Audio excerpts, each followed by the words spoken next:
RTO के पूर्व constable Saurabh Sharma उसके सहयोगी चेतन गौर को कोर्ट ने 4 फरवरी तक रिमांड पर सौंप दिया है। लोकायुक्त पुलिस ने मंगलवार को उन्हें गिरफ्तार किया था। उनसे पहले लोकायुक्त ऑफिस में करीब 5 घंटे तक पूछताछ की गई। इसके बाद कोर्ट में पेश किया गया। इधर सौरभ के पार्टनर शरद जायसवाल भी मंगलवार दोपहर को अपने वकील के साथ लोकायुक्त ऑफिस में बयान दर्ज कराने पहुंचे। बयान दर्ज करने के बाद उन्हें भी हिरासत में लिया गया। उनसे भी पूछताछ की गई। बता दें कि सौरभ 41 दिन से फरार था। लोकायुक्त ईडी और आयकर की टीम उसकी तलाश में जुटी थी।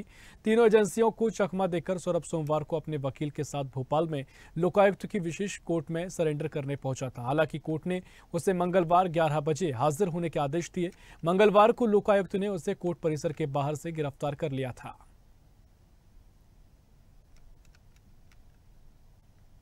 नहीं, इसमें कोई जीत और हार का सवाल नहीं है। ये एक न्यायिक प्रक्रिया है और अगर कोई व्यक्ति अपराध करता है तो उसके लिए जो सरकार ने व्यवस्था बनाई है, पुलिस की एजेंसी बनाई है, उन एजेंसियों का काम है कि वो उस अपराध के संबंध में इन्वेस्टिगेशन करें, प्रॉपर एविडेंस लाएं और एविडेंस लाने के बाद अपना अभियोग पत्र माननीय न्यायालय के समक्ष प्रस्तुत करें और माननीय न्यायालय उस अभियोग पत्र पर ट्रायल करने के पश्चात गुण दोषों के आधार पर जो है उसका निराकरण करें। तो उसमें कोई जीत और हार का सवाल नहीं है।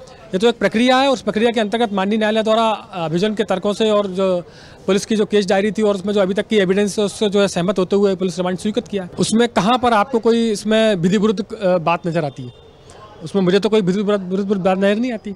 उन्होंने सरेंडर करने के लिए माननीय न्यायालय के समक्ष आवेदन प्रस्तुत किया था और सूचना दी थी, लेकिन वो सरेंडर उन्होंने माननीय न्यायालय के समक्ष किया नहीं था और ना ही माननीय न्यायालय की तरफ से कोई अरेस्ट करने पर कोई रोक थी।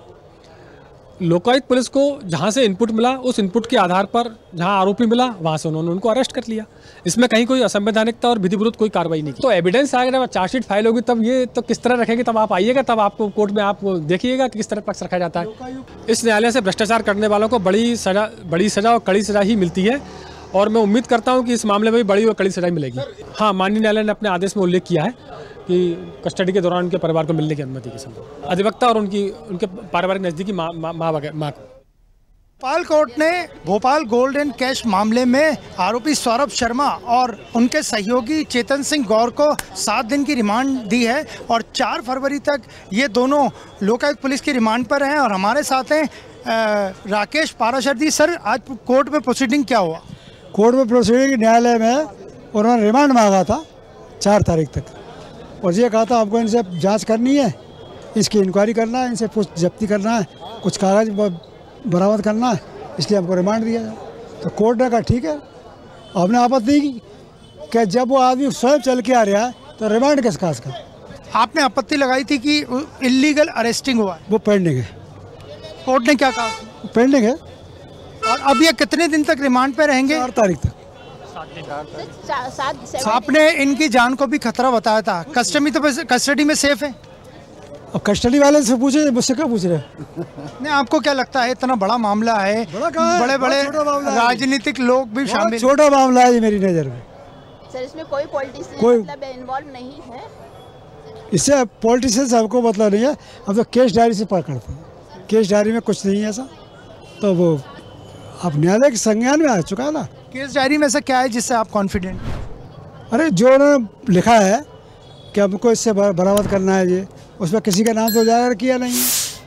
अब उससे क्या है, वो तो पुलिस का काम है और तो प्रोसीजर है, रिमांड ले सकते हैं। ऐसे भी सुनवाई में बात सामने आई कि इनके पास से जो भी था सब मिल चुका है तो रिमांड न लिया जाए, लेकिन वो न्यायालय ने आदेश दिया, उसका पालन तो करना पड़ेगा।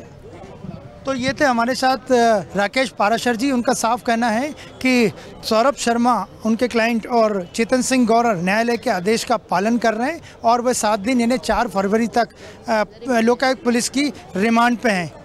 वीडियो जर्नलिस्ट राकेश के साथ अनिरुद्ध, स्वदेश न्यूज़, भोपाल। ऐसी ही खबरों के लिए हमें लाइक करें, शेयर करें, फॉलो करें और यूट्यूब पर सब्सक्राइब करें और बेल आइकन दबाना ना भूलें। साथ ही ताज़ा अपडेट्स के लिए हमारी वेबसाइट swadesh live.com पर जरूर जाएं।